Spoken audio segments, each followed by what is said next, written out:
అనేక న్యూస్ ఛానల్లో న్యూస్ ప్రెజెంటర్గా జర్నలిస్ట్గా పనిచేసినటువంటి స్వేచ్ఛ ఆత్మహత్య చేసుకున్నటువంటి ఘటన సంచలనంగా మారింది. ఒకవైపు తండ్రి తీవ్ర ఆరోపణలు చేశారు స్వేచ్ఛ చావుకి పూర్ణచందర్ కారణమని. కానీ పూర్ణచందర్ ఒక లెటర్ని బయటికి విడుదల చేసి స్వేచ్ఛ ఆత్మహత్యకి తండ్రే కారణమని చెప్పేసి అతను ఆ లెటర్లో పేర్కొన్నాడు.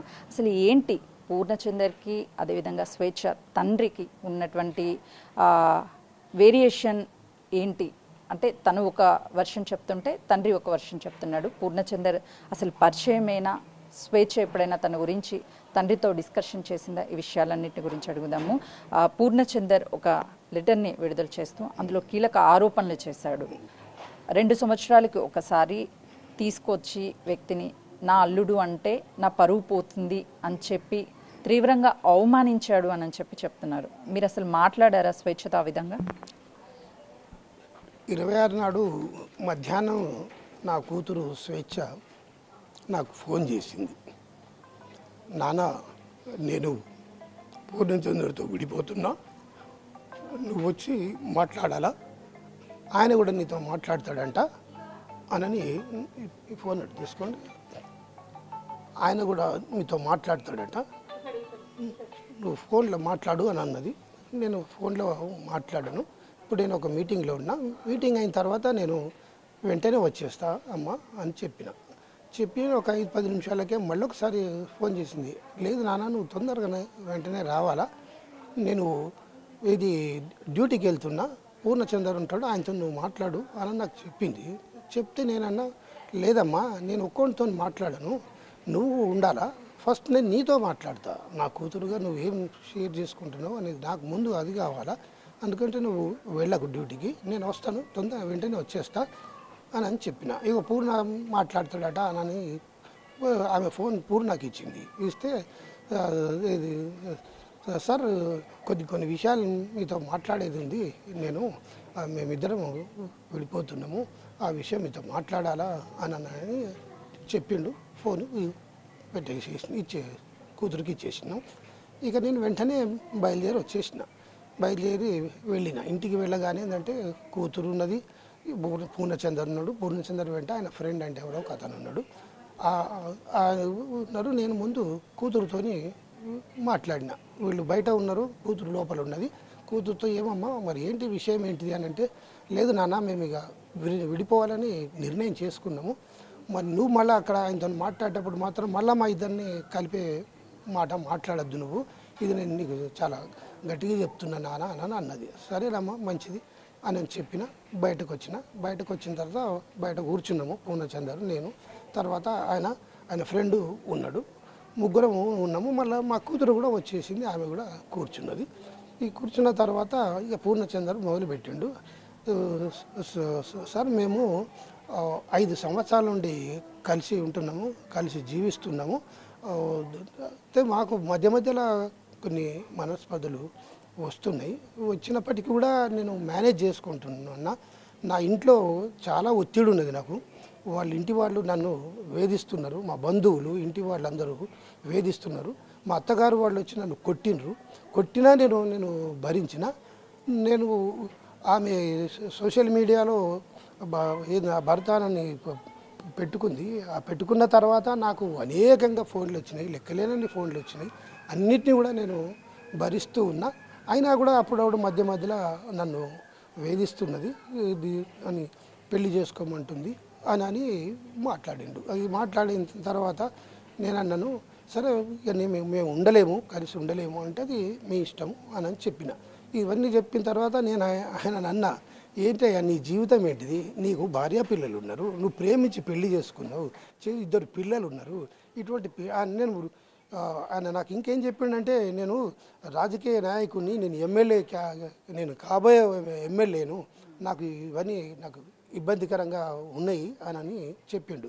నేనన్నా, ఎమ్మెల్యే అయి ఉంటే గీ పనులు ఏంటి అయ్యా, నువ్వు భార్య పిల్లలు ప్రేమించిన భార్య ఉండగా నువ్వు ఇతరులతో రిలేషన్ ఎందుకు, వాళ్ళ జీవితాలు ఎందుకు ఎంటర్ అవుతావు, వాళ్ళ జీవితాలు ఎందుకు నాశనం చేస్తావు అని చెప్పి నీ చరిత్ర అంతా తెలుసు నాకు అని అంటే అంకుల్ మీరు ఇది తప్పుడు అభిప్రాయంలో ఉన్నారు అని అన్నాడు. తప్పుడు అభిప్రాయంలో కాదు, నీ చరిత్ర అంతా నీ దగ్గర వాళ్ళతోనే తీసి నేను మాట్లాడుతున్నా నేను. కానీ మళ్ళీసారి జీవితంలో ఇటువంటి పనులు చెయ్యకు. నీకు డబ్బు ఉండొచ్చు, డబ్బు నీకంటే డబ్బు ఉన్న వాళ్ళు చాలామంది ఉన్నారు, లెక్కలేని మంది ఉన్నారు. వాళ్ళందరూ నీలాంటి ఇటువంటి నీచమైన పనులు చెయ్యరు. మళ్ళీ భవిష్యత్తులో ఇప్పటితోనూ ఇప్పుడు విడిపోతామంటే విడిపోయి ఇప్పటి నుండి అన్నా కొద్దిగా మంచి జీవితము, ఇతరుల అమ్మాయిలకు అన్యాయం చేయకుండా జీవితము. అంటే మీరు ఏమన్నా అన్నారా స్వేచ్ఛతో ఇదంతా అయ్యాక చెప్పారా? స్వేచ్ఛకి ఏం చెప్పారు మీరు? స్వేచ్ఛకు నేను కేవలం స్వేచ్ఛ విడిపోతున్నాము నానా అనంటే నీ ఇష్టము అని చెప్పిన అంతే. స్వేచ్ఛతో ఒకటే మాట మాట్లాడింది, మేము విడిపోతున్నాము మళ్ళీ నువ్వు మమ్మల్ని కలిపే మాట అక్కడ నువ్వు మాట్లాడద్దు అని అంతే మాట్లాడింది స్వేచ్ఛ. అంటే తను లెటర్లో చాలా క్లియర్గా పేర్కొన్నాడు, స్వేచ్ఛకి భర్త స్థానాన్ని ఇచ్చాను, సోషల్ మీడియా కూడా స్వేచ్ఛ పూర్ణచందర్ అని పెట్టుకుంది అని. అయితే ఇంకోటి అయితే మీరు అయితే దాంట్లో పేర్కొన్న అంశము ఇది 2 సంవత్సరాలకు ఒకసారి నువ్వు ఇట్లా మారుస్తున్నావు అని ఆయన మాట్లాడిన మాట అది అవాస్తవం. నేను మాట్లాడలేదు, నేను ఆ మాటలు తీసుకురాలేదు. నేను నిన్నడు కూడా నా కూతుర్ని అలా నేను అనలేదు కూడా. నా కూతుర్ని ఏంటంటే ఒకటి మాత్రము, నువ్వు ఈయనతో ఉండడం మాత్రం మాకు ఇష్టం, అది తప్పమ్మా. నువ్వు ఒక ఆడపిల్ల జీవితంలోకి నువ్వు ఎంటర్ అవుతున్నావు, ఆమె కూడా నీలాంటి ఇది ఒక ఆడదామే, నువ్వు ఆడదానివై ఉండి అట్లా ఇటువంటి పనులు చెయ్యొద్దు. నువ్వు ఎవరన్నా ఏంటంటే భార్య భర్త లేని వాళ్ళని నువ్వు సెలెక్ట్ చేసుకోవడం మంచిది. అలా చేసుకుంటేనే గౌరవం ఉంటుంది. ఇట్లా సమాజంలో గౌరవం ఉండదు. ఇతర ఫ్యామిలీలకి ఇబ్బంది చేసిన వాళ్ళం అవుతాము. మనం ఒక సోషల్ వర్కర్స్గా సోషల్గా మనం మూవ్ అయిన వాళ్ళము, సమాజం గురించి మనం పాటుపడే వాళ్ళము. ఈ పని చేయొద్దమ్మా ఆయన దాన్ని ఏంటంటే మాత్రం ఆ రిలేషన్ మేము అంగీకరించలేదు, అప్పటికి అంగీకరించలేదు, ఇప్పటికి కూడా అంగీకరించలేదు. ఇది పాపకు కూడా ఒక తండ్రి స్థానాన్ని ఇచ్చాను, 5 లక్షలు ఖర్చు పెట్టి నేనే ఫంక్షన్ చేశాను అని చెప్తున్నారు, వాస్తవమేనా? అయితే ఫంక్షన్ చేశారు, ఫంక్షన్కు మమ్మల్ని పిలిస్తే మేము వెళ్ళలేదు. దానికి ఆ తర్వాత అంటే పాపకు వాడు 5 లక్షలు ఖర్చు పెట్టలేదు. పాప మాకు చెప్పింది ఏంటంటే ఇంట్లో కొంత బంగారం ఉన్నది పాపకు, అప్పుడు ఆమె బర్త్డే అప్పుడు బంధువులు పెట్టినవి, మా బిడ్డ దగ్గర కొన్ని అవన్నీ అన్నీ కలిపి వేసి అందులో తక్కబడ్డే వాడు వేసిండు. కానీ మొత్తం డబ్బు అతనే ఖర్చు పెట్టలేదు అనేది మాకు పాప నుండి మాకు తెలిసిన విషయం అన్నట్టు. అట్లా స్కూల్ ఫీజు కూడా నేనే కడతాను, స్కూల్లో అడ్మిట్ చేసింది నేనే పాపని, ఆ పాప నన్ను పూరి అని ఎంతో ప్రేమగా పిలుస్తుంది అని చెప్తున్నాడు. అయితే పాప ఫస్ట్ క్లాస్ నుండి ఆ స్కూల్లో చదువుతున్నది. ఇక వీడు ఎక్కడ జాయిన్ చేసినట్టు, వీనితో సంబంధం ఏర్పడి 4 సంవత్సరాలు అయితే పాప 9వ తరగతి, 9 ఏళ్ల నుండి అదే స్కూల్లో ఉంటుంది. కనుక వాడు జాయిన్ చేసింది అనేది అవాస్తవము. తర్వాత స్కూల్ ఫీజులు నేనే కడుతున్నాను అనేది కూడా అవాస్తవమే. మా కూతురు కడుతుంది. అప్పుడప్పుడు నేను కట్టాను. ఇక్కడ ఉన్న సందర్భంలో నేనే నేను కడుతుంటే నా కూతురు కట్టేది. కానీ వాడు నేనే ఫీజులు కట్టినా అనేది అవాస్తవము. తర్వాత పాపను నేను నా కూతురులాగా చూసుకుంటున్నాను అనేది కూడా అవాస్తవము. పాపను వాడు ఎన్ని బాధలు పెడుతున్నాడు అనేది కూడా ఏంటంటే పాప ఏడ్చుకొని చెప్పుకుంటే మేము బాధపడి మా బిడ్డ కూడా చెప్పినాం. వాడు చాలా దుర్మార్గుడు, వాడు స్త్రీలోలుడు, వాడికి నచ్చిన స్త్రీని అనుభవించాలని చూస్తాడు వాడు.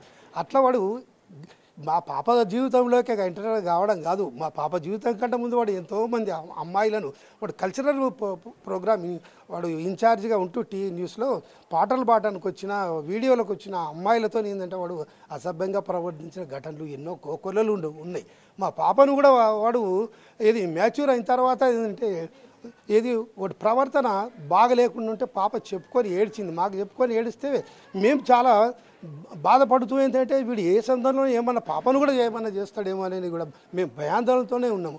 పాప కూడా ఏంటంటే తల్లికి చెప్తలేదు, తల్లి నా తల్లి ఆమె అది అమ్మ అంటే పడిచేస్తుంది. అటువంటి పాప అది మాతో షేర్ చేసుకుంటూ ఉన్నది, కానీ తల్లితో చెప్తలేదు. తల్లితో చెప్తే తల్లి ఎక్కడ బాధపడుతుందో అని చెప్పలేదు. ఇక కొంతకాలం తర్వాత లేదమ్మా నువ్వు అమ్మకు చెప్పేసుకో, అమ్మకు చెప్పుకుంటేనే బాగుంటుంది, చెప్పకుండా దాచి ఉంచడము మంచిది కాదమ్మా అంటే తల్లితో కూడా ఏదంటే అబ్బా ఇట్లా ప్రవర్తిస్తున్నాడు వీడు అని చెప్పితే ఏంటంటే తల్లి సరేనమ్మా నేను కనుక్కుంటాను, నేను చూస్తా అని చెప్పి మళ్ళీ వాడితో మాట్లాడిన తర్వాత వాడు వాళ్ళ పిల్లలతో కూడా అట్లే ఉంటాడట.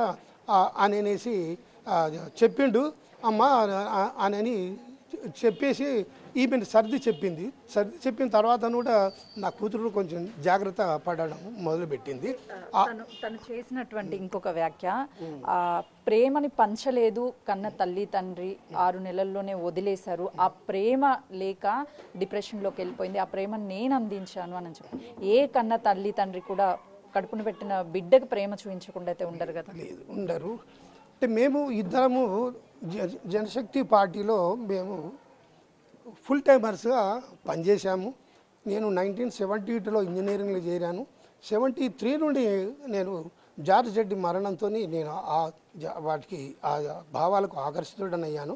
అప్పటి నుండి నేను ఫుల్ టైమ్గానే నేను పనిచేశాను. మధ్యలో ఏంటంటే మా మిస్సెస్ శ్రీదేవి కూడా ఆర్గనైజేషన్లో పనిచేసింది. మేమిద్దరం 83లో మ్యారేజ్ చేసుకున్నాం. 86లో మాకు పాప పుట్టింది. అయితే పాప పుట్టిన తర్వాత మేమిద్దరము అండర్గ్రౌండ్ ఉండి జీవితం మాది. పాపను ఎంబడబెట్టుకొని తిరగలేము. ఆ పరిస్థితులలో మేము మా పాపను 6 నెలల పాపనే మా 4 నెలల పాపనే మా మేనగోడలకు ఆమె భర్త ఇద్దరు తీసుకెళ్ళి వాళ్ళే పెంచిండ్రు. 10th క్లాస్ వరకు వాళ్ళే పెంచిండ్రు. మధ్యలో మేము వెళ్ళి కలిసి వచ్చేవాళ్ళం. ఆ లోటు ఉన్నది, మేము కాదండి లేదు, పాపకు ఆ లోటు ఉన్నది. తర్వాత 10th అయిపోగానే ఇంటర్మీడియట్ నుండి మా దగ్గరే ఉన్నది. మేమే కాలేజీలో చేర్పించినాము. గుంటూరులో వాసవి కాలేజీలో చేర్పించినాము. ఇంటర్మీడియట్ కంప్లీట్ అయింది.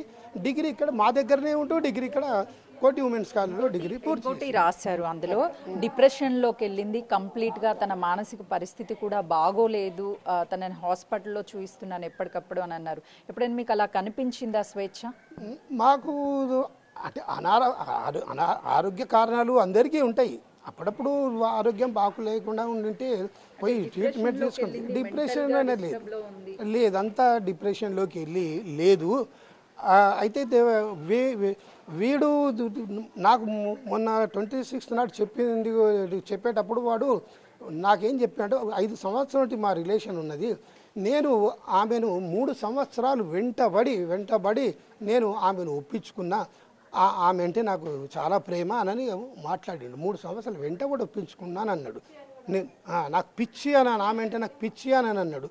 మరి బాబు నేను అన్నా, అరే నువ్వు ప్రేమించి పెళ్లి చేసుకున్నావు కదరా, నువ్వు ప్రేమించి పెళ్లి చేసుకున్న ఆమెకు నీ ప్రేమను పంచకుండా మరి నేను నా ప్రేమ నాకు పిచ్చి అని మాట్లాడుతున్నావు, నీకు ఏది నువ్వు ప్రేమించి పెళ్లి చేసుకున్నది నీ కళ్ళు కనబడలేదారా, నీ పిల్లలు నీకు కనబడలేదా, నువ్వు వాళ్ళకు ప్రేమను అందించకుండా నేను అందిస్తున్నాను మాట్లాడుతున్నావు, ఇంకా నన్ను మాట్లాడడానికి నీకు ఏమైనా ఉన్నదా? వీళ్ళిద్దరు ఎందుకు కలిసి ఉండలేము, విడిపోతాము అని చెప్పి ఎందుకన్నారు? వీళ్ళు నిత్యం గొడవ పడుతూనే ఉన్నారు. ఈ గొడవలు ఏంటంటే వాడేమో అక్కడ ఇంటి దగ్గర వాళ్ళతోని బంధువులతోని అందరితోని వాడు ప్రెజర్ వస్తున్నది నాకు అని మాట్లాడిండు. మరి పెళ్లి చేసుకోమని మా కూతురు కూడా అడిగింది. తర్వాత అదేంటే కూతురు ఉదయం అన్నదంటే అప్పుడు స్టార్టింగ్లో వాడు ఎంటబడ్డ తర్వాత నేను పెళ్లి చేసుకుంటాను అని మాట ఇచ్చిండు అని అనేసి చెప్పింది అన్నట్టు. అట్లా వీళ్ళు ఈ గొడవలు అనేది ఇక అవి జరుగుతూనే ఉన్నాయి. అట్లా ఆ గతంలో కూడా ఒకసారి ఇలాగే నేను సూసైడ్ చేసుకుంటాను అని మాట్లాడిన మాటలు ఉన్నాయి. అంటే స్వేచ్ఛ సూసైడ్ చేసుకోవడానికి ప్రధాన కారణం మీరే అని చెప్పేసి పూర్ణచందర్ ఆరోపిస్తున్నారు. అసలు ఎందుకు చేసుకుని ఉంటుంది సూసైడ్ చేసుకోవడానికి వాడు ఏది ఈమెతో కలిసి జీవిస్తున్నప్పటికీ కూడా ఏంటంటే వాడు ఆమెను వాళ్ళ ఫ్యామిలీ మెంబర్గా గుర్తించడం లేదు. ఆ గుర్తించకపోవడంతో ఏంటంటే ఇప్పుడు రీసెంట్గానే ఓ ఫంక్షన్ అయిందంట, వాళ్ళ తాతది 10 సంవత్సరాల తర్వాత తాతది ఫంక్షన్ చేశారట. ఆ ఫంక్షన్లో బంధువులందరూ వచ్చిండ్రు. ఆ ఫోటో ఈమెకు షేర్ చేసిండ్రంట. షేర్ చేస్తే ఏంటంటే అప్పుడు వీళ్ళు గట్టిగా అడిగిందట, నువ్వు నన్ను ఫ్యామిలీలో మెంబర్గా స్వీకరిస్తున్నావు అని చెప్పి మరి నన్ను ఎందుకు పిల్లలే ఈ ఫంక్షన్కు అనేది కూడా ఆమె చాలా అందరూ వెళ్ళారు, మొత్తం వాళ్ళందరూ వెళ్ళారు ఫంక్షన్కు, మొత్తం వాళ్ళ బంధువు అందరూ వెళ్ళారు. అయితే గతంలో వీళ్ళతో గొడవ పడుతున్న సందర్భంలో వాళ్ళ నాయన కూడా వచ్చి మా కూతుర్ని ఓదార్చి, అమ్మ నువ్వేం బాధపడకు, నిన్ను మా దాంట్లో మేము కలుపుకుంటాము, మా దాంట్లో బాగానే చూసుకుంటాము, నువ్వేమి బాధపడకు అని చెప్పిపోయిన సందర్భాలు కూడా ఉంటాయట అక్కడ. అయితే ముఖ్యంగా ఏంటంటే వాడు కలిసి అప్పుడప్పుడు వచ్చి కలిసిపోతున్నాడు. అయితే మా కూతురుకి ఏంటంటే తనతో ఎక్కువ కాలం గడపాలనే కోరిక ఆమెకు ఉండి ఉంటుంది. కానీ వాడు అప్పుడప్పుడు వాడు చెప్పిండు, వారంలో 2 రోజులు నేను వచ్చి ఉండిపోతున్నా, మిగతా 5 రోజులు అక్కడ గడుపుతున్నా, మరి నన్ను ఎక్కువ కాలం ఇక్కడ గడపమంటే నేను ఎలా గడుపుతాను అనేది కూడా నాతో ఆ మాట అంటాడు వాడు. అట్లా అయితే దాంతో ఏంటంటే వాడు పెట్టే బాధలకు ఏంటంటే ఆమె సూసైడ్ చేసుకొని ఉన్నది. ఈ దీనికి కారకుడు వాడే. నా కూతురు మరణానికి కారకుడు పూర్ణచందర్. అది దానిలో ఉన్నాడు. ఏం చెప్తారు పోలీసు? పోలీసులో ఏంటంటే వాడిని కోర్టులో ప్రొడ్యూస్ చేయాలా, వాడిని శిక్షించాలా. ఎందుకంటే నేను ఏంటంటున్నా అంటే వాడు మా కూతురు ఒక్కదాన్నే కాదు, వాడు అనేక మంది అమ్మాయిలను జీవితాలను నాశనం చేసిన వాడు భవిష్యత్తులో ఇక ఏ అమ్మాయి జోలికి పోకుండా ఉండేటట్టుగా వాడికి ఏంటంటే శిక్ష వేయాలనేది నా కోరిక. చూస్తున్నాం కదా, స్వేచ్ఛ మరణానికి కారణం పూర్తిగా పూర్ణచందర్ తనే చేశాడు. పెళ్లి చేసుకుంటానని నమ్మించి తర్వాత పెళ్లి చేసుకోను, నాకు కుటుంబం ఉంది అని చెప్పడంతోనే డిప్రెషన్లోకి వెళ్ళినటువంటి స్వేచ్ఛ ఆత్మహత్య చేసుకుంది. నేను ఏ రోజు కూడా స్వేచ్ఛని అవమానించడం కానీ లేకపోతే ప్రశ్నించలేదు, ఎందుకనంటే లైఫ్ మీద తనకు ఒక క్లారిటీ ఉన్నది అన్న నమ్మకం నాకుంది కాబట్టి అని చెప్పేసి తండ్రి చెప్తున్నారు. కెమెరామెన్ శ్రీకాంత్తో సుజాత, హైదరాబాద్.